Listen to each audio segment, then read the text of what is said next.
24 heures sur 24. C'est une réalité. Les patients, quand ils se mettent à avoir ce mouvement normal, parfois ils perdent 10 kilos, 5 kilos. Hein, parce qu'ils consomment en permanence avec ces mouvements anormaux qui leur échappent, mais ils n'arrivent pas à compenser. Et donc, après stimulation, de temps en temps, on voit des patients qui se mettent donc, comme ils ont retrouvé un peu leur capacité motrice, à manger, et parfois à manger un peu trop. Donc, il y a eu des cas de surpoids après stimulation. Dans ces cas-là, il ne faut pas hésiter à travailler avec diététicienne dès le début pour ne pas avoir des compulsions alimentaires, etc. Troisième chose, dans les choses, les complications potentielles qui peuvent arriver, et là aussi je vais vous expliquer qu'il y a des solutions à cela, c'est la parole, le langage. Dans cette maladie, qui est la maladie de Parkinson, régulièrement, on peut avoir des difficultés pour parler, pour articuler, où la voix est faible. Hein, on parle d'hypophonie, on a du mal à parler fort, et ce phénomène, il est plus ou moins accentué selon les patients. Alors, la stimulation, et ça je le dis très clairement aux patients, peut corriger ce phénomène, peut être neutre sur ce phénomène, et peut de temps en temps l'aggraver. Elle peut l'aggraver par un mécanisme qui est un peu compliqué à expliquer ici, et même à comprendre, on va dire. Donc après stimulation, je peux corriger ma motricité, mais celle du langage, de temps en temps, je peux être négatif là-dessus.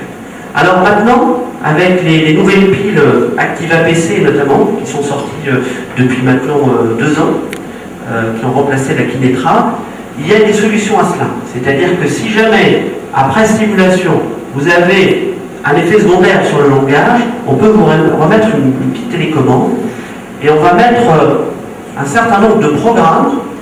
Vous pouvez vous-même aller d'un programme à l'autre, et notamment, on va mettre des programmes qui vont, par exemple, être extrêmement efficaces sur le mouvement mais perturber la parole.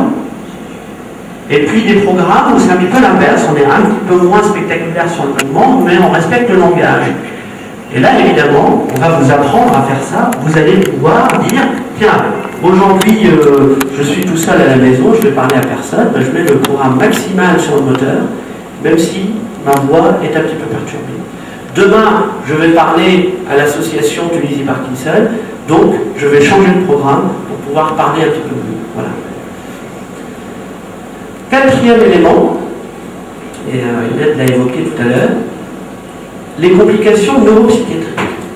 Là aussi, depuis 25 ans, et avec un recul, vous savez combien aujourd'hui dans le monde il y a de patients qui ont des électrodes dans le cerveau pour la maladie de Parkinson ou le tremblement? 100 000. Et ça, c'était l'année dernière. Hein. Aujourd'hui, je crois qu'il y a 110 ou 120 000 patients. 120 000, c'est énorme.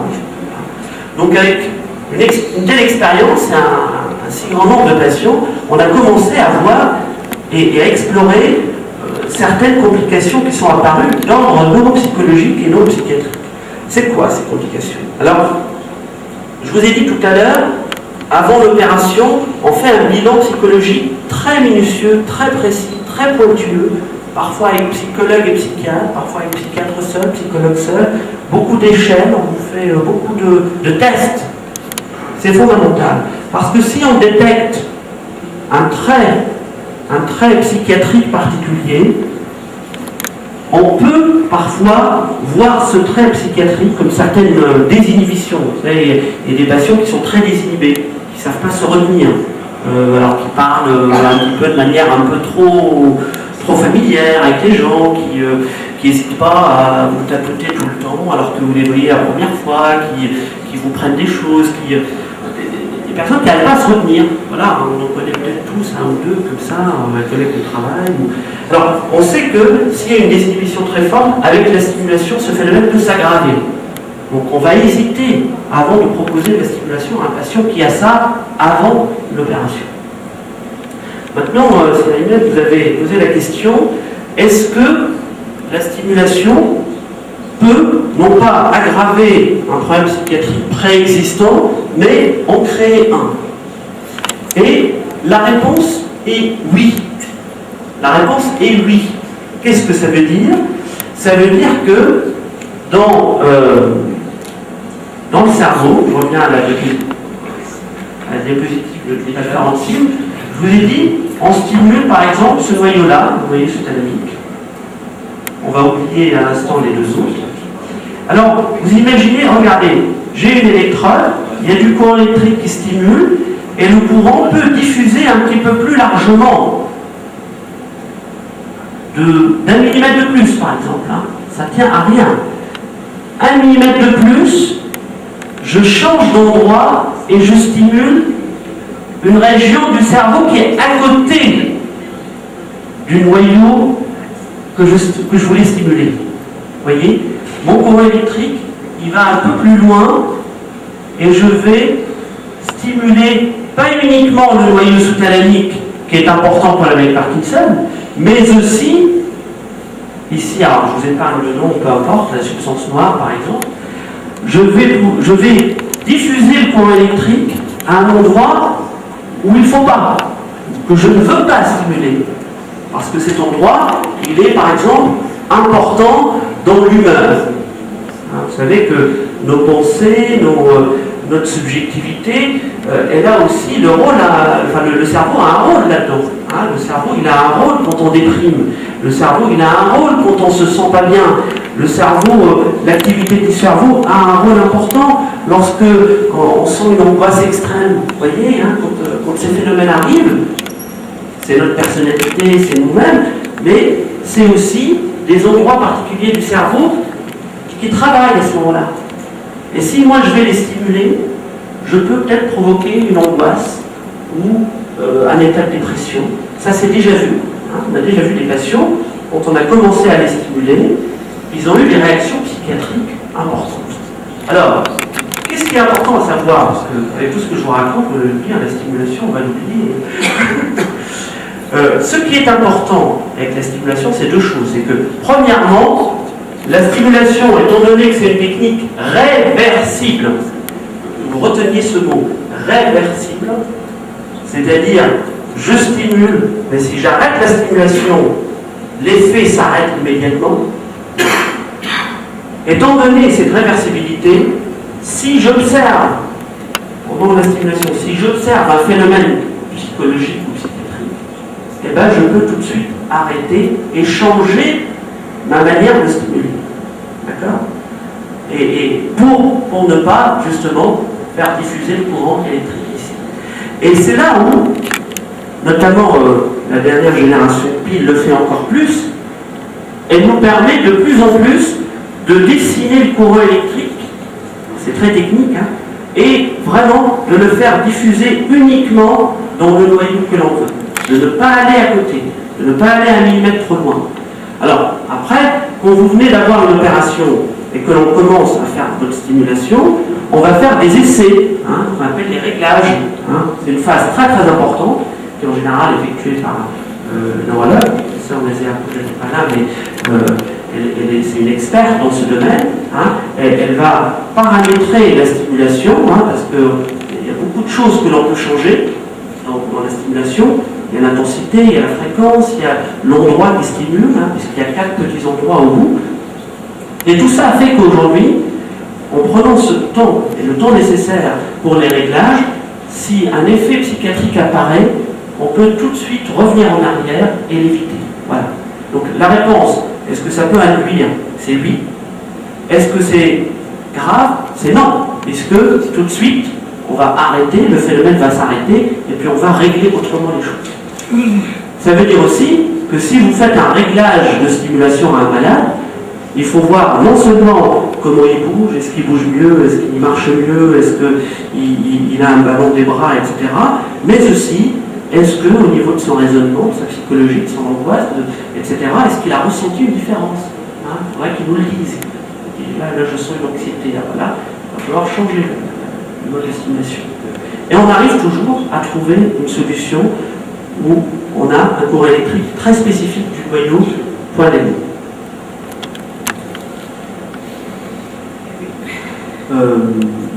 Voilà. Alors, quoi de neuf? Quoi de neuf, c'est un peu ce que je venais de dire, les possibilités de programmation. Alors c'est des termes très techniques, interdiving, etc., peu importe, mais vous voyez un peu ce que je vous disais. Ça c'est dans les profondeurs du cerveau. Moi je veux stimuler ce noyau-là, mon électrode est ici. Vous voyez le courant électrique, s'il déborde sur le noyau, il va toucher des endroits que je ne veux pas. Eh ben, je peux le contenir à ça, je peux le contenir à là, je peux le contenir à ça. Je peux vraiment dessiner mon courant électrique de manière beaucoup plus fine aujourd'hui qu'il y a quelques années. Mais c'est un luxe qu'on est en train de payer sans en avoir besoin dans la plupart des cas. Ce n'est absolument pas obligatoire, parce que ces problèmes dont je parle, des effets secondaires, l'antipétrique, etc., ils sont rares en médicament. Hein, ils sont rares. Non, ils ont changé la pile alors qu'on n'a pas réellement besoin. On pouvait bien garder notre ancienne pile. Ah, vous parlez du constructeur. Qui naîtra, oui. Ben, c'est-à-dire que la nouvelle pile a toutes les fonctions de l'ancienne pile, avec en plus ces nouvelles fonctionnalités. Voilà. Alors après, c'est des raisons industrielles qui font qu'ils ne peuvent pas gérer plusieurs stocks, etc. Alors voilà, les dispositifs médicaux, c'est toujours un domaine particulier. Il y a une autre cible de stimulation, mais je vais passer rapidement là-dessus. Un certain nombre de Parkinsoniens ont des gros problèmes de marche. Alors, dans cette maladie, on a toujours des problèmes pour marcher, mais ils ont des problèmes de marche, même avec les médicaments et même avec la stimulation. Et en fait, on se rend compte que, en plus d'un manque en dopamine, ces patients, ils ont encore d'autres petites dégénérescences au niveau du tronc cérébral. Donc on a essayé de les stimuler, ces régions, pour essayer d'améliorer ces marches et ces chutes. Il y a des Parkinsoniens qui chutent, qui tombent fréquemment. Et c'est un problème, parce qu'ils se cassent un fémur, ils se cassent un tibia, ils se cassent etc., etc. Alors malheureusement, les essais cliniques sur cette stimulation, pour le moment, n'ont pas donné de résultats spectaculaires. C'est pas encore fini, cette recherche, mais cet espoir-là, voilà, il ne faut pas trop l'avoir en tête. Là aussi, la cible globus pallidus, dont je parlais tout à l'heure, qui est un autre endroit du cerveau que l'on peut stimuler, c'est intéressant, notamment pour des patients qui ont toujours les bons critères du test à la LDOPA dont je parlais tout à l'heure, mais qui ont dépassé 70 ans, qui sont en général écartés de la stimulation du noyau sous-thalamique ou subthalamique. On commence maintenant à leur proposer le globus pallidus avec des résultats qui peuvent être très très intéressants, notamment sur les dyskinésies.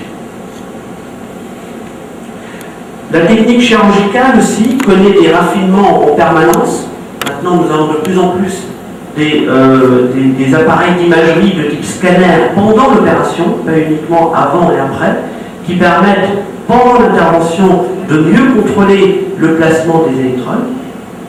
C'est pas indispensable, on peut faire sans, mais c'est des raffinements progressifs.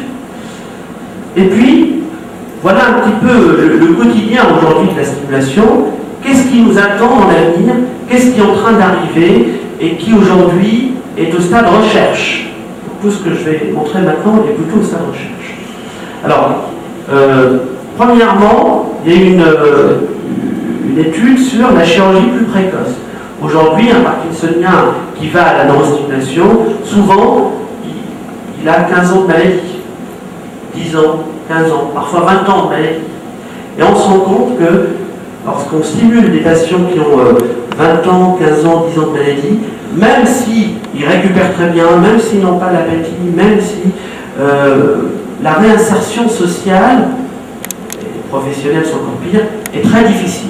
Donc il y a une tendance maintenant à opérer plus tôt pour que le retour à un cadre socio-professionnel soit possible après stimulation.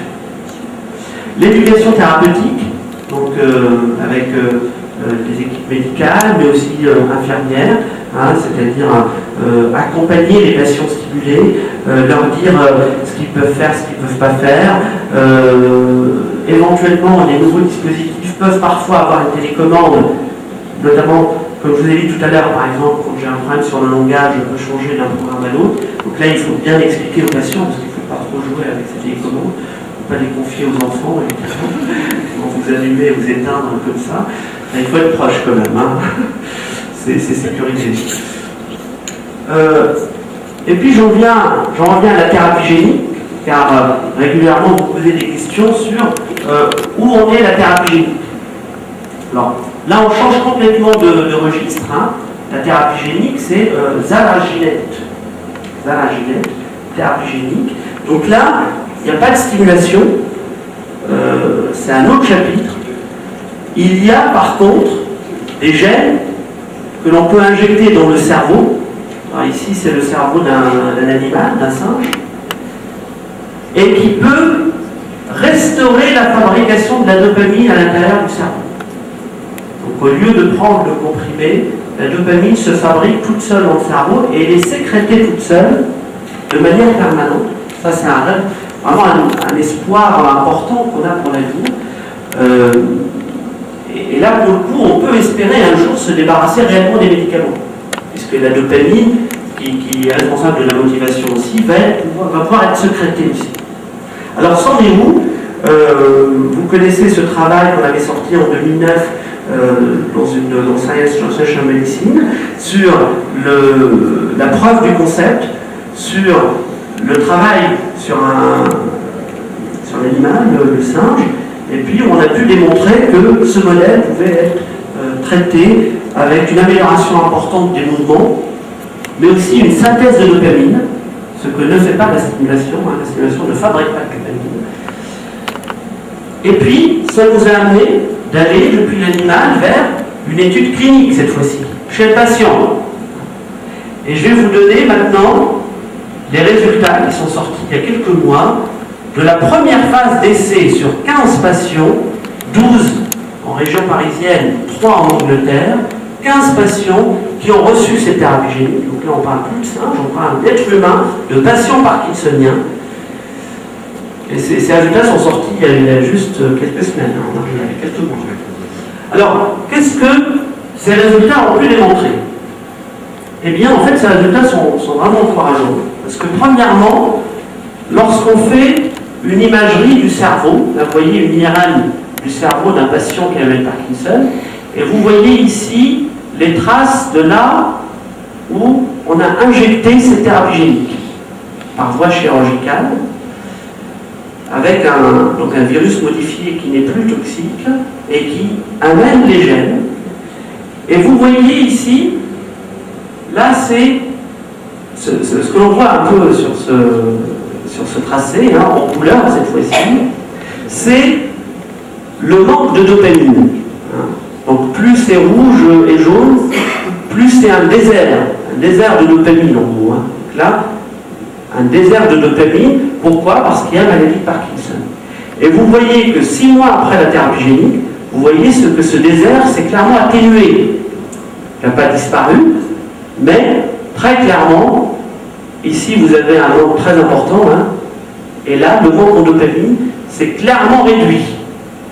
Parce que les gènes qui ont été injectés ont permis de fabriquer une quantité de dopamine de manière permanente.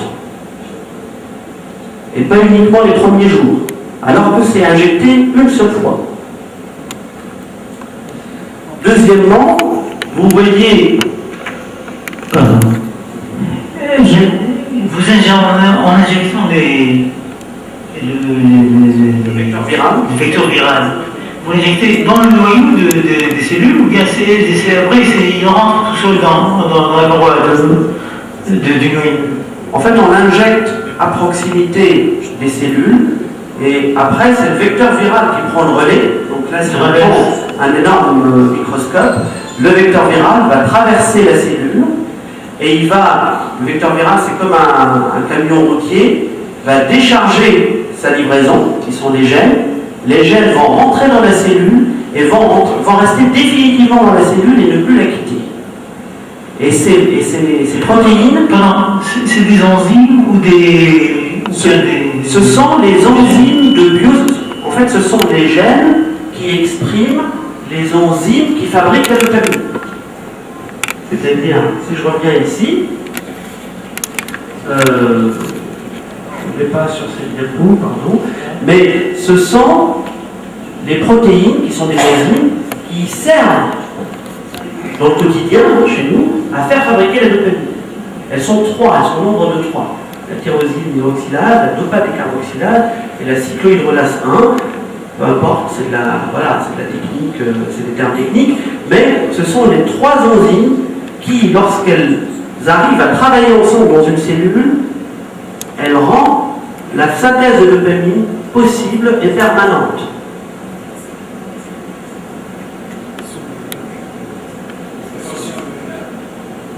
Oui. Pardon. Le patient lui-même. Oui, c'est le patient lui-même, dans ses neurones, qui se met à fabriquer la dopamine. C'est comme une greffe. C'est un petit peu comme une greffe. Alors, oui, mais c'est différent. Il n'y a pas de donneur. Il n'y a pas de donneur parce que ce n'est pas une greffe, justement. Ce n'est pas une greffe. Les gènes sont fabriqués au laboratoire et ils sont clonés. On peut fabriquer des milliards et des milliards grâce à des machines au laboratoire. Ce que l'on ne peut pas faire avec un organe ou avec un tissu. Là, ce n'est pas un tissu, c'est vraiment un vecteur viral, c'est comme un virus à qui on a enlevé toute la capacité toxique et on a mis à l'intérieur ces gènes. Et puis, le virus, il arrive, il met les gènes et il disparaît de lui-même. Et c'est à partir de quel stade de la maladie, à partir de quel stade de la maladie qu'on peut faire cette intervention? Pour la thérapie génique? Oui. Alors, encore une fois, je veux insister sur une chose, c'est que la thérapie génique aujourd'hui n'est pas proposée à l'ensemble des patients, c'est un protocole de recherche expérimentale. Donc uniquement les patients qui rentrent à titre volontaire dans un protocole de recherche expérimentale. Donc c'est expérimental. Et les patients que l'on a pris justement pour cette recherche expérimentale, ce sont des patients qui ont plusieurs années de maladie, chez qui on n'arrive plus à régler le traitement médicamenteux. Oui, merci. Merci, Rachid. On peut revenir à la... Oui. Je remarque là une petite barre avec le vert, le rouge et le jaune. Et à ce que je comprends, je crois que plus la couleur devient vers le jaune, plus l'état est un peu plus grave, plus c'est l'atteinte. C'est exactement ça. Voilà. Alors maintenant, je voudrais dire une chose, c'est que dans la dernière photo, après l'injection de gène, on remarque que la couleur jaune a presque disparu, sinon disparu. Donc, est-ce un bon signe? C'est un très bon signe parce que ça veut dire que le désert dopaminergique n'est plus un désert. Ça vient de merci. C'est un excellent signe parce que non seulement on a vu ces patients s'améliorer, mais on a en plus un moyen objectif de mesurer la dopamine dans leur cerveau. Voilà. C'est ça qui est intéressant. Et on voit, alors c'est pas encore parfait, hein, ce qu'on aimerait c'est que tout soit vert. Hein. Et en fait, c'est d'ailleurs le premier objectif de cette étude, le profil de sécurité il est vraiment excellent, à savoir qu'il y a eu évidemment aucun décès, mais aucun effet indésirable dit grave, c'est-à-dire hémorragie, infection, et il n'y a pas eu non plus d'anomalie de signal sur l'IRM, hein, parce qu'une modification des gènes, on a toujours une arrière-pensée. Si je modifie la cellule parce que je lui amène de nouveaux gènes, peut-être que cette cellule devient folle et me fait un cancer, par exemple. Vous voyez ? Ça, c'était un élément fondamental. Et en fait, là, très clairement, c'est vraiment une source justement de soulagement important, c'est que cette thérapie génique est extrêmement bien supportée par le cerveau humain, comme ça a été le cas avec le cerveau du singe. Comment on choisit au fait les cellules dans lesquelles on injecte? C'est-à-dire la localisation Alors, ça a été... il y a deux ordres de questions. Il y a la localisation dans le cerveau. Est-ce que, par exemple, c'est ce qu'on appelle le noyau codec, le striatum, ou est-ce que c'est la substance sous-marine? Donc tout ça a été débrouillé chez l'animal. C'est-à-dire que il y a eu plusieurs sites d'injection, et très clairement, on s'est rendu compte qu'il faut l'injecter dans le striatum, dans le glutamate. Maintenant, dans quelle cellule il va? C'est là où le génie génétique est très intéressant, c'est que le vecteur viral avec son promoteur, donne une sélectivité cellulaire. Donc, s'il est injecté dans un endroit donné, même s'il y a des neurones, il y a des cellules gliales, par exemple. C'est-à-dire que c'est la cellule qui va choisir, c'est ça? Et le vecteur, voilà, c'est l'interaction vecteur-cellule, absolument, absolument. Et ça, vraiment, ça vous explique aussi pourquoi ça n'a pas eu lieu il y a 20 ans, tout ça. C'est que le génie génétique et la vectorologie a énormément évolué. Ça nous permet aujourd'hui un ciblage, c'est quasiment une nanochirurgie à l'échelle de la cellule, finalement. Nous, on injecte un vecteur viral, mais finalement, le chirurgien, c'est le vecteur viral qui va lui-même choisir ses cellules, rentrer et armer ses gènes. Merci. C'est vrai, quand on est patient, on est pressé. Mais je préfère le dire, parce qu'il ne faut pas avoir un espoir qu'on ne peut pas satisfaire. La thérapie génique, en plus, est un domaine nouveau dans la médecine, et la sécurité en est très importante. Donc, en pratique, je pense que ces recherches vont s'étaler jusqu'à facilement 2018-2020. Pardon. Vous avez parlé d'effets indésirables actuels, c'est-à-dire juste au début de ces recherches. Mais la question c'est, est-ce qu'il y a des craintes dans l'avenir lointain? Alors, pour être franc, les craintes sont vraiment faibles en termes d'effets indésirables. Pourquoi? Parce que, par exemple, en fait, l'une des craintes classiques en thérapie génique, c'est vraiment ce que je disais, de reprogrammer une cellule qui devient un peu folle et qui fait un cancer, par exemple. C'est ça, en fait. Il y a eu, par exemple, il y a 15 ans, une thérapie génique chez l'enfant qui a un problème immunitaire, les bébés bulles, qui malheureusement a eu une leucémie. Alors pourquoi il y a une différence fondamentale et pourquoi nous, entre guillemets, on a de la chance dans le cerveau? C'est que les thérapies géniques dans le sang se font dans des cellules qui se divisent tout le temps. Donc la cellule, elle reçoit des gènes, puis elle se divise, elle donne une autre cellule, et puis elle redonne une autre cellule. Et cette division répétée avec des gènes venus de l'extérieur, c'est ça qui favorise le risque d'apparition de problèmes de type cancer ou leucémie. Dans le cerveau, là on est dans des cellules qui ne se divisent jamais. Et ça c'est une chance pour nous. Donc le risque de voir apparaître un problème de ce genre, il est vraiment infime, pour ne pas dire nul. Après, on ne peut jamais dire nul en recherche et en médecine. Mais la crainte, elle est vraiment à un niveau très très bas.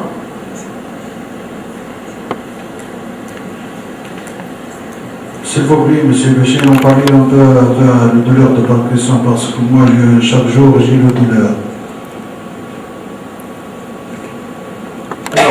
Je ne veux pas non plus monopoliser la parole, parce qu'il y a d'autres intervenants qui vont parler de ça. Il y aura, il y aura une discussion après avec certains médecins qui sont là, le psychiatre et tout ça, et ils vont essayer de répondre à cette question. Voilà. Moi, je peux juste dire une remarque pour clore ce chapitre de stimulation, parce qu'on va parler de douleur avec d'autres collègues à moi, mais c'est vrai que c'est un problème important, la douleur dans le Parkinson. On n'en parle pas, alors que parfois c'est ce qui gêne le plus le patient lui-même. Et lorsque on est dans une situation où on peut faire de la stimulation, encore une fois, je vous ai expliqué, c'est 20% des cas, on a remarqué que la stimulation améliorait également ces douleurs. Voilà. Donc, c'est pas inintéressant aussi de savoir, et ça on l'a constaté très récemment, parce qu'au début on n'a pas étudié ce phénomène particulier. Voilà. Mais ça ne veut pas dire que dès que j'ai une douleur, il me faut une stimulation au retour. Voilà. Voilà, je vous remercie.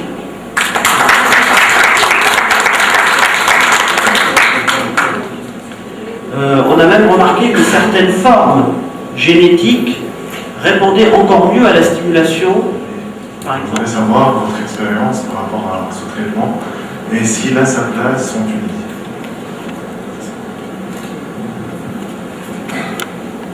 Encore une fois, peut-être que quelqu'un a prévu d'en parler.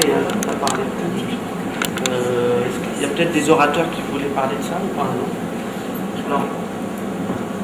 Le biodopa, c'est un mode d'administration particulier de la dopamine, directement dans l'estomac, à travers le sang, à travers la peau.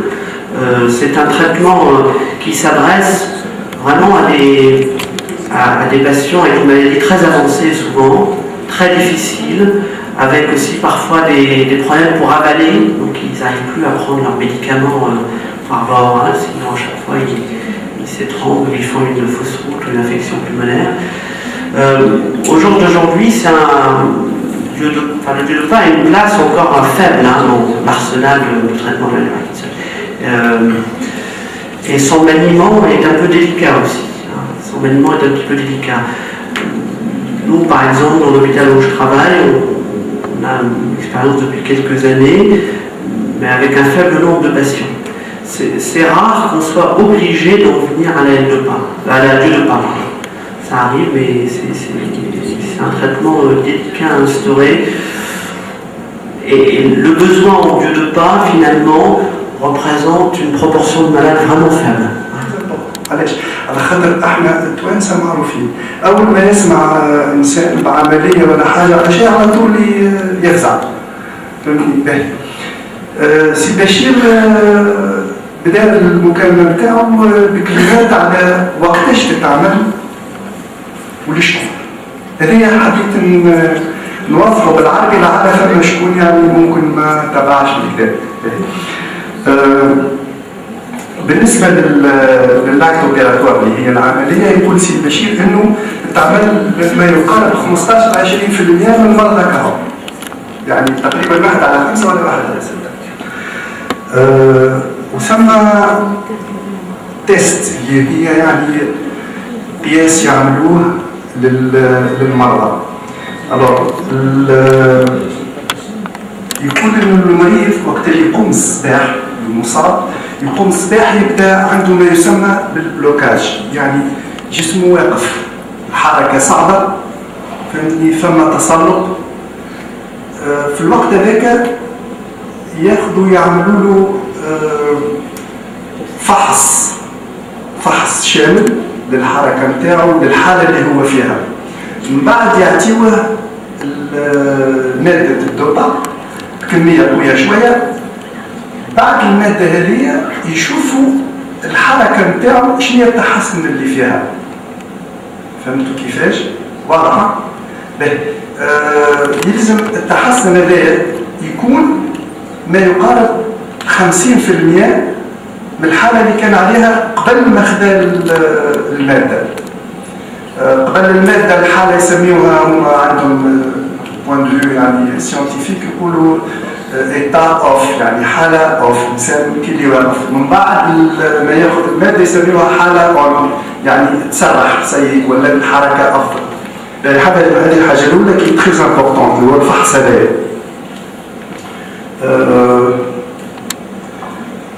ثانيا ركز برشا على ليكزامان بسيكاتريك نتاع المريض، يعني الحاله النفسيه.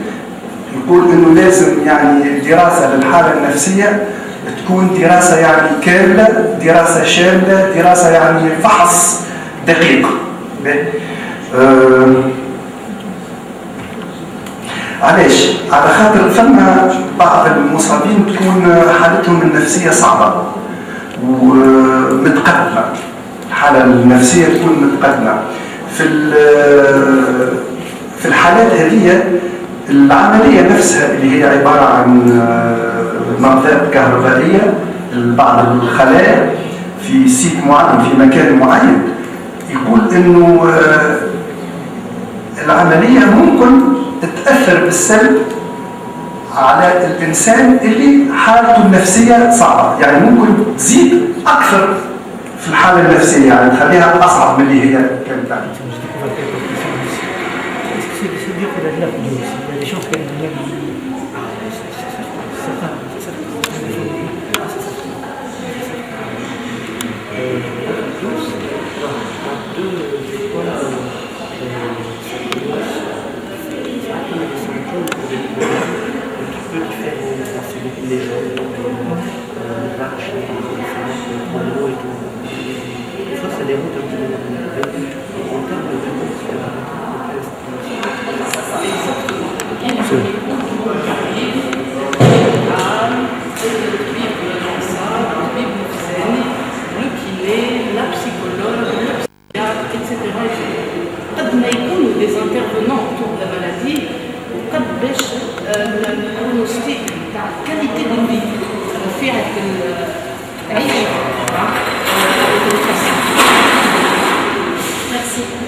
بشوي بشوي حتى parce qu'il y a des mots comme ça, des mots-clés que je n'arrive pas à retrouver. العضلات زاده العضله هذه سورتو نسميوها سفنكتير، هي دو سفنكتير. اما السفنكتير هذايا ستريي هو اللي احنا نستعملوه بصفه اراديه باش نشدوا البول، والكيس هذا والسيستم هذا كله هو يعني يخدم بالاعصاب، ولهذا الاعصاب نتاع البول تبدا من المخ تهبط على طريق النخاع الشوكي وتمشي وتتزرع وتمشي لإشكالة البول. وهذا علاش كي ثم مشكلة في الأعصاب تجب تكون إشكالة البول الوظيفة نتاعها ما ينجمش يحكم فيها ويجب يوصل بها بطلاحة كون يجب يقتل والسلس هذايا يجب يتوجد. هذايا المشكل هذا يزيد يتفاق مع مريض الباركنسون لأنه الحركة نتاعو تكون بصعوبة، ولهذا المشكل هذا يزيد يتقوى. كما حالة أخرى اللي هو تجب تصير هو كثرة التبول، وكثرة التبول يعني عدد البولات في النهار ولا في الليل، وهذا يجب يريحوا العبد ويولي نومه مش مرتاح ويمشي بكثرة في النهار وفي الليل. المشكل الآخر زادا يجب يكون الصعوبة في التبول، لا ديزيوري. هذه بيان سور تجب تكون تبع الأعصاب كما تجب تكون، وسورتو عند الراجل بصفة عامة بعد 50 سنة ثم مشاكل نتاع البروستات وإلا مشاكل أخرين اللي هما يجبوا يتسببوا في هالديفيكولتي هذه البولة ما تخرجش كاملة ولا تخرج بصعوبة، وإلا يجبوا الاثنين النوع الاثنين يكونوا مع بعضهم. وهذا هو دور الطبيب باش يفهم الوضعية هذه. في اللي هو بالمريض الباركنسون لازمنا نعتبره زاده كونه انسان، دونك